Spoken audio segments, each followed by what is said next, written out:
Baik, mitra bisnis, mengenai politisi Partai Nasdem Irma Suryani yang mengatakan seluruh partai politik adalah pelaku korupsi dan biang permasalahan yang terjadi di Indonesia lantaran masih berorientasi pragmatis atau gampang berubah-ubah sesuai keuntungannya dalam menjalankan politiknya. Apa komentar Anda? Menurut Anda apa yang harus dilakukan? Silakan di 633-9160 atau WhatsApp call di 0816-924-924. Menurut saya tidak benar juga 100% kalau orang-orang parpol itu pelaku korupsi yang sudah menjabat gitu ya, menjadi pejabat negara atau jadi oknum. Karena ada juga orang parpol yang bersih. Yang non parpol juga kalau menjadi pejabat negara kan kadang-kadang juga terlibat kasus korupsi, kemungkinannya seperti itu semuanya. Dan kita tahu ini kan tergantung integritas moral orang-orangnya ya, baik orang parpol atau yang non parpol yang bisa menjadi pejabat negara. Cara-caranya jujur apa tidak, pakai duit apa tidak. Kita kan tahu ada tarif-tarif misalnya dari kepala daerah sekian, jadi caleg itu sekian, 20-30 M misalnya, jadi presiden triliunan dan sebagainya. Dan itu tergantung integritas moral dan akhlaknya orang pribadi. Apakah dia akhirnya pakai uang atau tidak, apakah dia akhirnya gratis skenario atau tidak, itu juga curang juga. Dan memang benar ya, kalau praktek korupsi di negara kita itu sulit sekali. Misalnya untuk dibasmi semuanya, paling hanya bisa dikurangi. Dan ini juga tergantung penegakan hukumnya benar-benar berat apa ringan. Kalau hukumannya ringan, ya tidak bisa buat efek jerah dan dimiskinkan gitu ya. Kemungkinan seperti itu. Terima kasih, Assalamualaikum warahmatullahi wabarakatuh. Ya, terkadang memang fenomena ini bukan fenomena yang baru terjadi ya. Untuk menjadi seorang anggota DPR, kemudian pejabat politik lainnya, itu membutuhkan uang yang bukan sedikit. Nah, ini kan pada dasarnya mereka sistem dagang ya. Gua keluarkan berapa, gua balik berapa. Karena apa? Setiap per 5 tahun itu biaya untuk politik itu pasti akan berbeda. 2019 mungkin satu orang DPR mungkin bisa keluarkan 20 miliar umpamanya. Di 2024 dia udah nggak bisa 20 miliar lagi. Dan dia mungkin bisa jadi 30-35 miliar. Nah, memang fenomena ini akan terjadi di seluruh caleg, legislatif dan lain sebagainya, pejabat politik, mau itu DPR, DPD dan lain sebagainya, termasuk bupati. Nah, mereka akan cenderung korupsi. Karena apa? Harus mengembalikan modal-modal politik yang mereka udah habiskan untuk bisa mencapai tujuannya itu. Nah, memang cenderungnya berubah-ubah karena politik ini seperti orang yang tidak konsisten. Jadi di mana dia bisa mendapatkan tujuannya, di situ dia akan berteduh. Dan saya salah satu orang yang tidak percaya sama rekan-rekan yang berpolitik. Karena apa? Ya memang cenderungnya seperti itu. Jadi dia mau main aman aja. Kemudian juga pasti akan korupsi. Proyek-proyek semuanya kita mau dapat pasti akan ada satu orang yang setir. Ya kan? Kemudian juga panggar dan lain sebagainya itu juga akan bermain. Karena apa? Mereka keluarkan uang itu udah cukup gede dan mereka harus kembalikan. Kalau enggak untuk apa? Ya, di dunia begitu, menurut pendapat pertama benar ada manusia yang jujur ada, tapi dalam langkah seperti kita mau cari apa jarum di laut susah, benar nggak? Memang ada manusia kan ada peribahasa orang Tionghoa atau saya terjemah ada bahasa wanita susah melewati laki-laki ganteng sama uang. Gitu. Mau jadi bagian ya. Kedua, laki-laki susah melewati wanita cantik sama uang. Benar. Walaupun di negara Islam, Iran, Malaysia, di Aceh dagang teh. Benar, banyak yang benar. Ya gitulah manusia hidup kadang-kadang, apalagi kalau memang sih benar. Walaupun di agamanya ketat, ya kan? Orang suci apa juga kadang-kadang susah. Kecuali hukum kita tegas. Ya mungkin masih bisa kurangin. Juga susah. Manusia hidup kan macam-macam di negeri ini, ya nggak? Ada yang cocok sama negeri ini demi korupsi, pengusaha impor ekspor tidak ada. Ya gitulah manusia hidup secara keseluruhan. Jadi pandangan saya itu secara keseluruhan, nggak ada maksud apa. Ya gitulah manusia hidup di bumi dari zaman dulu sampai sekarang. Ya, coba Ibu Irma lihat track recordnya. Dulu sebelum dia anggota DPR, dia mau tiap hari itu mengkritik seseorang tuh yang jadi calon pejabat tuh tiap hari. Begitu dipilih jadi anggota DPR, dapat segala fasilitas, memuji-muji dia. Coba lihat track recordnya. Jadi berkaca dulu pada diri sendiri sebelum ngomong. Saya pikir di situ aja. Saya cuma kasih bisa masukan. Kalau seumpamanya bangsa kita ini memang kultur budayanya yang harus dirubah. Itu yang pertama ya. Karena dari cara berpikir manusia kita ini sungguh jauh melenceng dari adab kemanusiaan itu sendiri, seperti sampah yang kita buang seperti sehari-harinya, cara berpikir kita mencurangi orang lain. Dan ini anggota DPR yudikatifnya juga memang latar belakangnya juga kan memang banyak dari preman-preman yang tumbuh dari daerah diangkat ke pusat. Saya juga dari orang tua saya juga dari preman dulu Pak, dari anggota orang Golkar yang menyatukan dari provinsi kan, terbentuklah waktu itu zaman tahun 64 sekian ke atas itu pemuda Pancasila, baru berangkat dari situ berangkat lagi ke KNPI, begitu juga ke anggota DPRD-nya. Jadi menurut saya yang paling penting adalah bangsa kita ini bukan cuma dari anggota partainya itu sendiri, tapi dari masyarakat kita juga harus dihimbau bagaimana cara kita berpikir untuk bisa memikirkan 50% kebaikan, 50% kejahatan. Jangan kita mencomblangkan situasi menjadi 70% kejahatan, 30% kebaikan. Ini yang sekarang kita hadapi sekarang ini lebih cenderung ke arah 70% kejahatan. Jadi saya harap anggota MPR DPR motivasinya membangun itu yang harus diangkat dan bisa menjadi tolak ukur satu gagasan program partai itu per 5 tahun itu bentuknya nyata. Jangan sampai 5 tahun itu cuma 50 tahun ke belakang itu sama seperti yang kemarin 5 tahun lalu, basi lagi. Saya melihat ini sudah seperti lingkaran setan. Kecuali mereka anggota DPR harus mengeluarkan biaya 20-30 miliar dan DPRD tinggal 5 miliar. Ya mungkin sebagian besar begitu. Saya berharap dengan persatuannya Pak Prabowo dengan Jokowi ini dan ada pemerintahan yang kuat sehingga partai-partai itu bisa ditata, bisa dipersatukan. Dan lebih bagus kalau seperti tempo dulu. Saya dulu pernah mengikuti pemilihan umum tahun 1970. Ya, 10 partai. Dan kemudian oleh Pak Harto itu disederhanakan menjadi 1 golongan karya dan 2 partai politik. Itu kita kalau melihat 2 partai di Amerika dan kebanyakan di Eropa itu hanya partai 2-3 biji saja, dan di China yang begitu maju hanya 1 partai. Ya memang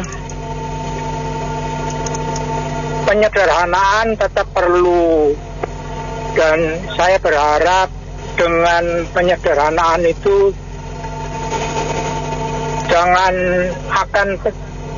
jangan seperti sekarang ini, bahkan saya dengar pembatasan partai itu 4% di parlemen threshold itu akan dihilangkan. Wah, itu akan menjadi makin buruk. Penyakit itu akan makin hebat.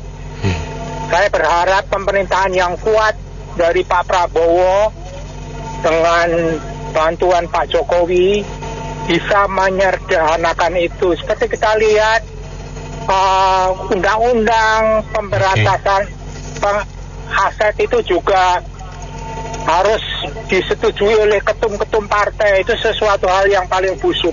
Terima kasih. Gini, boleh ya? Saya sebutin komplit ya. Kata Bu Irma Suryani, kalian jangan nyalain Jokowi dong. Salahin kita partai politik yang salah. Jujur aja, kita semua partai politik itu salah. Oke. Nah, ngomongnya pada saat di sebelahnya ada yang sukanya nangis-nangis gitu. Terus habis itu yang baru ini ngomong, suaranya GP itu dikecil-kecilin, suaranya partaiku dikecil-kecilin, kayak gitulah kira-kira. Nah, tapi kok waktu itu dia diam aja ya, saya bingung jadinya. Padahal dia kan sukanya teriak-teriak katanya curang. Lah, terus sebelum election ya, sebelum maksudnya pileg, sebelum pilpres itu kan saya udah ngomong, jangan pilih partai lainnya, pilih PSI aja. Kalian sih nggak mau dengar. Nah, sekarang buktinya Bu Irma udah ngakui kan, ada lagi satu tuh peristiwa. Iya. Di mana bekas kepala daerah di NTT karena suaranya kalah, terus ada suaranya caleg yang satu partai dengan dia, disuruh ngalah atau diancam atau apa, gue nggak tahu deh. Terus akhirnya dia mengundurkan diri, terus digantikan si orang ini yang bekasnya kepala daerah naik, jadi nanti duduknya di DPR. Padahal sepanjang 2 periode menjadi kepala daerah, ya gitulah, proyek. Jadi nggak usah lagi ya membahas bahwa hak angket jadi apa enggak ya, jadi atau tidak jadi. Kalau nggak urusan kantong lu nggak bakal diurus. Nih kalau urusan kantongnya rakyat sih bodo amat, lu mau apa, makasih. Memang keadaannya seperti itu sih, memang benar. Susah di Indonesia mah. Sekarang mah begini aja. Soalnya antara hukum Allah sama hukum negara beda, Pak. Bedanya gimana ya? Makanya banyak kiai-kiai yang masuk penjara karena menurut dia itu tidak melanggar. Padahal menurut negara melanggar. Oke, iya. Yang bedanya di situ. Jadi antara menurut hukum Allah sama hukum negara beda. Itu makanya ya pasti, makanya Ibu Irma Suryani ngomong ya pasti korupsi, karena sebetulnya kan jatah itu ya, sebetulnya jatah untuk dana ini sekian, sekian kan. Kita kan kalau nggak ada bekalnya kan mau bergerak juga kan susah. Contoh umpamanya kita mau jadi tim sukses umpamanya nih. Itu yang namanya tim sukses nggak mungkin dia kantongnya kosong. Nah, ya itu juga kalau menurut hukum negara itu bisa terindikasi korupsi. Oke. Tapi menurut hukum Allah kan gua mah dikasih. Iya, jadi beda hukum agama sama hukum negara lain. Makanya di sini jangan dibawa-bawa masalah agama dengan politik. Jadi situ misalnya jadi memang pasti beda. Gitu. Makanya ini kayak hak angket itu di Allah nggak ada itu hukum hak angket itu. Manusia apa yang bikin gitu. Ya gitu aja Pak, memang itu mah sekarang mah begini aja lah kesimpulannya mah. Kita saling menyadari, makanya jangan suka sok suci ya gitu. Ngomong apa namanya terbebas dari korupsi, terbebas ya belum tentu ya. Kalau dihujat digugat rumahnya dicari-cari bisa aja terkena gitu. Iya. Gua mau nih ada di Cibubur. Tuh Ben Irma Suryani bicara jujur. Itu yang sama dengan nepok bilang itu kena muka sendiri. Yang saya dengar Irma Suryani bilang semua itu salah. bukan hanya Jokowi aja yang salah, berarti kan dia juga nyalain Jokowi. Partai-partai juga salah, karena ada ketua partai yang tersandra kasus korupsi di Kejaksaan Agung yang ternyata ditunda sampai sekarang belum dimulai. Karena apa? Partai tersebut digunakan untuk kendaraan politik anaknya yang mau jadi wapres. Kan kita tahu semua. Kemudian gimana mau memilih PSI? Yang PSI udah digadiin ke keluarga Jokowi, udah bukan partai anak muda lagi, gimana? Temen saya tuh umurnya 82 tahun juga milih PSI, jadi bukan partai anak muda lagi, gitu. Dan lagi kalau politik memang kan udah biasa, pagi tele, sore tempe, memang begitulah politikus. Nah, yang jadi problem sekarang ini yang korupsi kan masih dipilih-pilih dari tebang. Jadi yang mana yang layak untuk dikerjakan oleh KPK. Jadi nggak semua koruptornya dikerjakan oleh KPK. Contoh aja lah, Pohon Mauni mana sampai sekarang? Ya ada kabarnya kan? Itu dari karantina udah hampir 4 tahun nggak ada kabarnya. Itu tandanya adalah KPK itu masih milih-milih dari tebang, bukan tebang pilih tapi pilih-pilih di tebang. Oke, saya kira ini beberapa orang antara lain ini dari Nasdem ya, Ibu Irma juga dari PDIP, itu siapa tuh Bambang Pacu. Yang mereka ngomong itu kan sebenarnya real yang terjadi di PR. Dia bilang Korea lah apa segala macam. Bilang itu real. Persoalannya apa yang kita mengusulkan supaya terjadi perubahan. Kalau dibilang politikus berubah itu sih sebenarnya wajar. Namanya juga politikus. Saya kira juga bukan di Indonesia aja. Tetapi persoalan kita yang terjadi yang sebenarnya nggak bisa kita toleran yaitu korupsi. Apalagi tingkat korupsinya itu begitu tinggi semuanya asal ada uang. Berubah-berubah lantas ada uang, ya kan? Itu yang berbahaya buat negara ini. Nah, apa jadi solusinya? Ini beberapa pandangan saya. Pertama, kalau kita lihat anggota DPR yang ikut pemilihan kemarin, kalau dari partai yang lama, ini dipilih itu aja kok. Kalau itu aja apa yang kita harapkan untuk berubah, ya kan bro? Iya. Artinya apa? Artinya kita itu harus memberi kesempatan kepada partai baru yang notabene kita lihat punya kemampuan, tentu nggak semua. Saya punya pandangan gini, untuk mendaftarkan menjadi partai baru, pendaftarannya itu harus dipersulit. Tetapi parliamentary threshold itu diturunkan mungkin jadi 3%.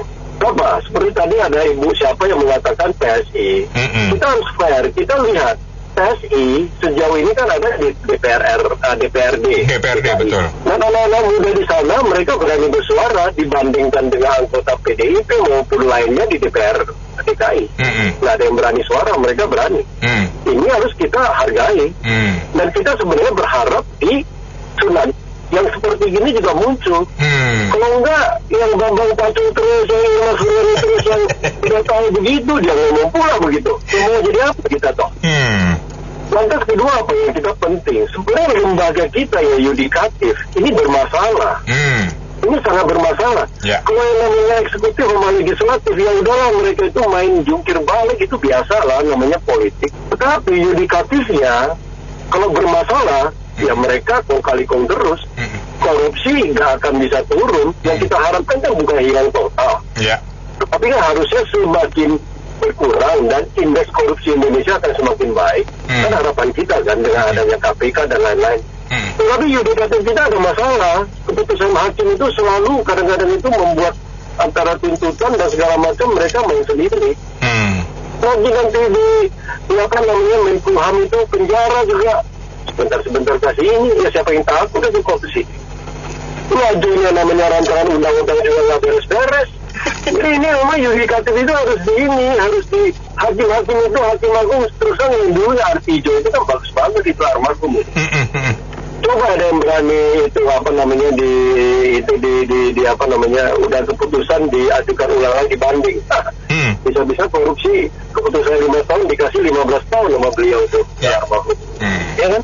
Kita harapkan itu supaya Indonesia jangan nanti kelak kita itu terjadi bom, terjadi tiba-tiba meledak karena masyarakat yang dipanas-panasin oleh orang-orang tertentu karena faktor korupsi. Hati-hati.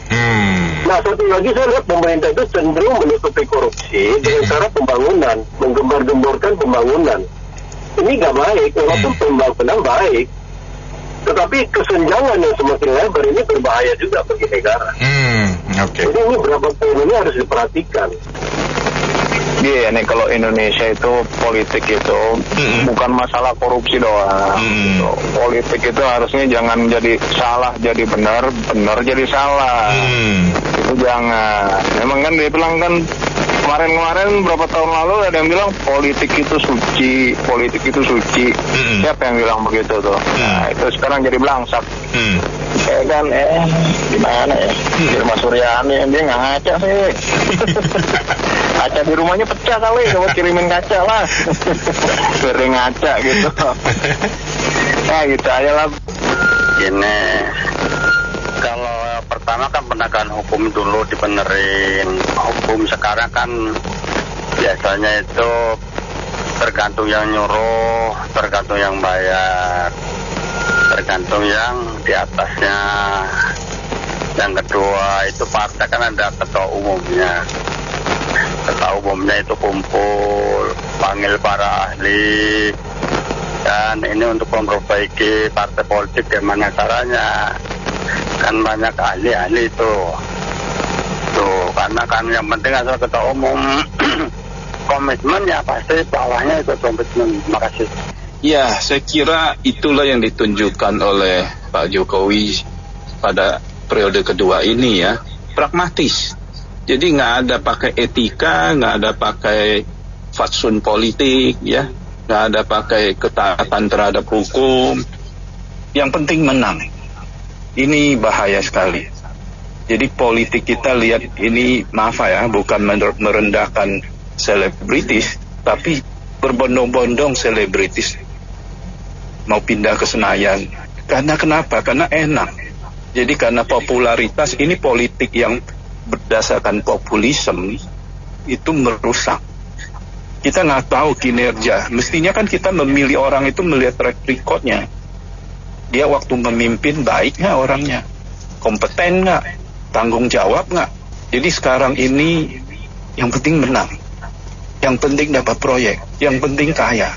Jadi ini akan meruncing ke semakin rusak demokrasi kita. Nanti orang yang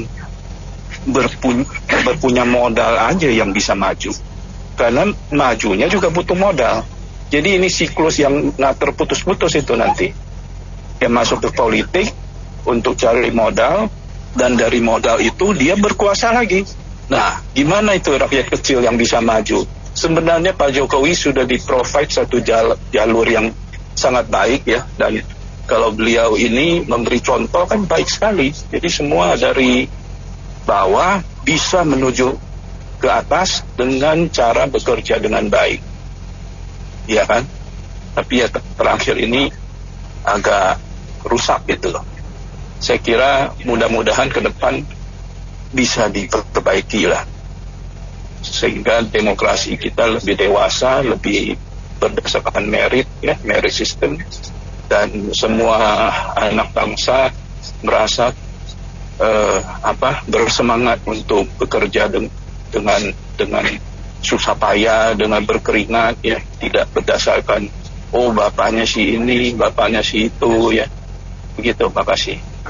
Kalau menurut saya ya setuju lah, saya setuju sekali bahwa ini memang penuh dengan korupsi ya. Jadi apa yang bisa diusahakan? Tidak bisa diusahakan apa-apa. Siapapun tidak bisa menyelesaikan masalah ini. Ini adalah masalah perpolitikan di Indonesia. Jadi ini harus pelan-pelan dengan hukum yang ketat, baru pelan-pelan mungkin bisa diatasi. Hanya hukumlah yang bisa mengatasi kaum koruptor. Terutama ya di Partai Nasdem sendiri kita lihat berapa menteri yang masuk penjara. Saya rasa begitulah, perpolitikan di Indonesia memang sekarang sudah sangat-sangat korup dan kotor. Terima kasih. Ini unik ya. Yang ngomong saya setuju ucapannya. Cuman yang bicara kan dia sendiri anggota partai politik. Nah, dia ngomong begitu, saya jadi mikir, dia bergabung di partai politik, apakah parpol yang di tempat dia bergabung itu satu pengecualian atau sama aja? Kalau memang sama aja, nah dia ikut masuk ke situ, tujuannya apa? Kalau memang dia sudah punya statement seperti itu ya. Kalau tujuannya mau mengubah ya, saya kira nggak cukup. Paling ya cuman bisa ikut-ikutan aja. Karena melawan sekian banyak orang ya dengan kekuatan yang sangat powerful di partai politik tentunya. Jadi ya itu sih pertanyaannya mungkin kita balikin ke yang ngomong kan. Yang ngomong itu kan termasuk bagian dari partai politik. Dia masuk partai politik untuk apa dan solusinya apa kalau memang dia sudah seperti itu? Apakah cuma mau ikutin aja atau mau melakukan perubahan? Dari saya itu aja, terima kasih. Menurut saya sulit ya, sama kayak pengacara deh. Dia kan bela siapapun yang bayar dia gitu loh. Meskipun yang dibela itu salah ya, tapi karena dia dibayar ya dia tetap harus bilang benar. Itu kenyataannya kan itu pekerjaan dia gitu loh. Jadi kalau menurut saya dan kita lihat aja yang para pemilih juga kita juga rakyat juga banyak juga yang masih terima serangan fajar juga kan. Jadi kalau masalah duit itu juga kita nggak bisa ngomong gimana ya, bangsa kita masih belum cerdas secara politik sih. Kayak kita bisa dijajah sama Belanda begitu lama kan karena itu kan. Begitu udah dijajah Jepang itu menderita semua, ya nggak ada yang dapat duit, ya kan? Nah makanya baru bisa mikir bersatu gitu loh. Ya kenyataannya begitu sih. Oke, makasih. Udah pasti lah, karena apa? Politik di Indonesia itu biaya tinggi, jadi anggota DPRD aja berapa duit, DPR berapa duit, apalagi presiden sampai triliunan. Jadi ini kita nih udah salah kaprah ini, karena orang di Indonesia ini jadi anggota DPRD, presiden tuh semua cari duit, cari makan. Itu jadi masalahnya agak rumit tuh. Jadi orang banyak korupsi, jadi imbatnya semuanya nggak, penting punya kedudukan. Jadi wajar lah memang Mbak Irma bilang ini banyak korupsi karena politik kita itu biaya tinggi, biaya yang luar biasa. Coba perhatikan berapa triliun.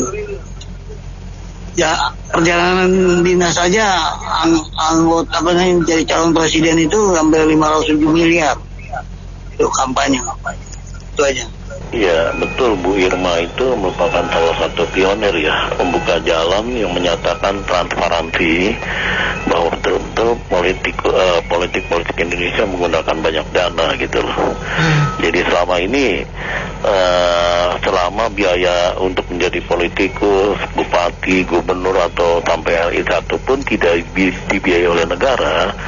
Jadi artinya menggunakan kocek sendiri, yaitu harus betul-betul dimanfaatkan oleh orang yang ikut kontestasi ya. Jadi artinya mereka pada saat terpilih itu akan menggunakan kesempatan sebaik-baiknya untuk memanipulasi setiap penggelembungan dana ataupun proyek-proyek yang ada. Nah inilah yang menimbulkan konspirasi politik yang bisa menimbulkan paradigma pragmatis yang berubah-ubah yang kurang baik gitu loh.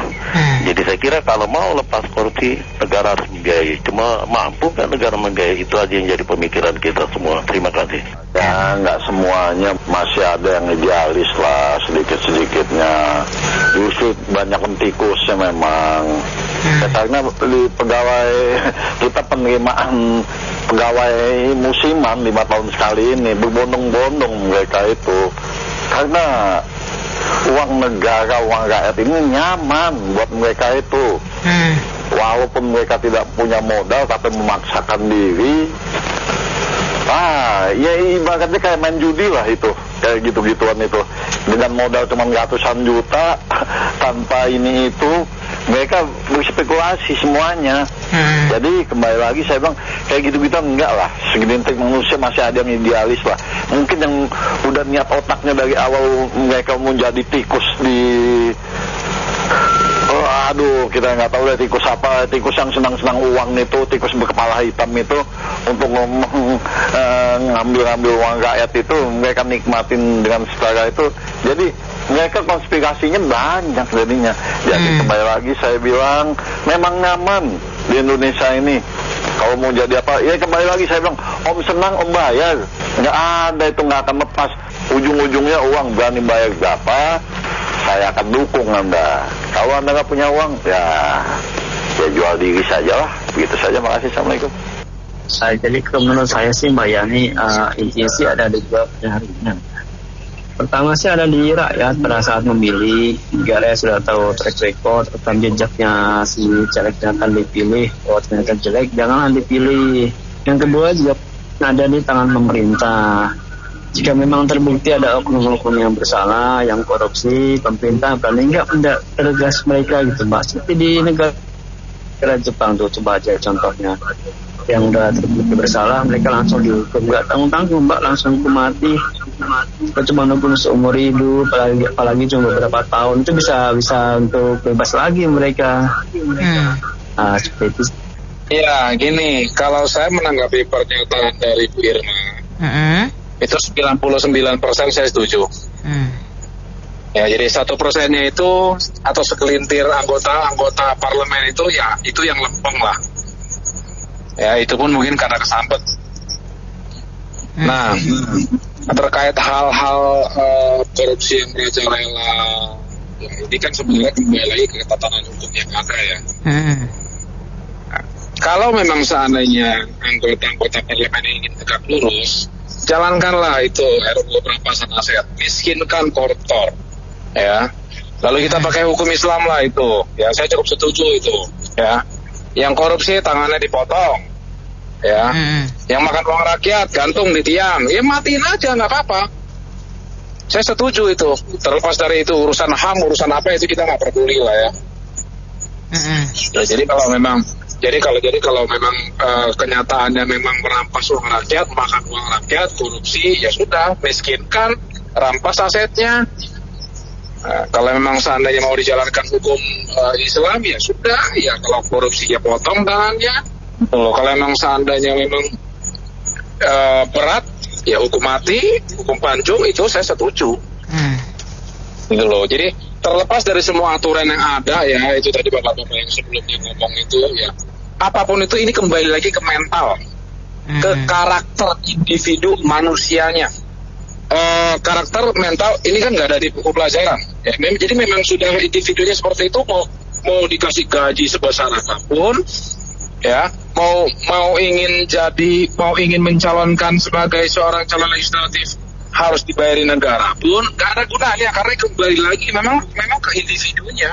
Kalau memang you merasa ingin hebat, pengen punya jabatan, pengen kekuasaan, ya lo keluar modal lah. Nah, tapi kan kembali lagi mereka akan berpikir bahwa modal yang gue keluarkan sudah 1 miliar nih, masa baru duduk satu tahun belum balik modal, ya itulah tadi terjadilah korupsi, terjadilah pengumpulan dana segala macam. Seperti itu, saya rasa seperti itu saja. Terima kasih. Baik, terima kasih Pak Makmur dan semua mitra bisnis yang sudah bergabung dalam sesi Businessman Open. Saya Anita Wijaya.